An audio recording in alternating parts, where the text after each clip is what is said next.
Standing here at the highest point of Mount Tabor, and in the valley beneath us, if you were to head straight this direction, you'd be heading straight to Jerusalem.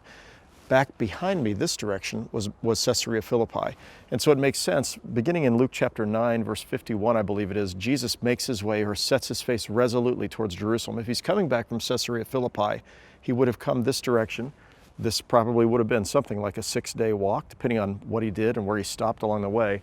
He's going to make his way continuing this direction. He brings Peter, James, and John up here. He knows he's going to have this conversation with God. Maybe he knows he's going to have a vision or going to be with Moses and Elijah.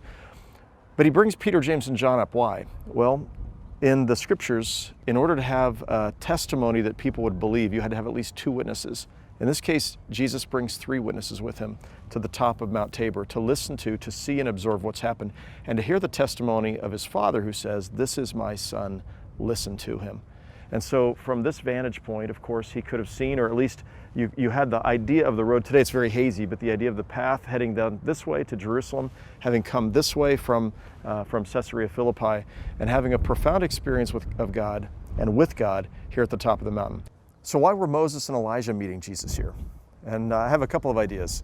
One is that they become the 2 witnesses, right? So Peter, James, and John are witnesses to what God is going to say, but Moses and Elijah are witnesses to what God says, "This is my Son."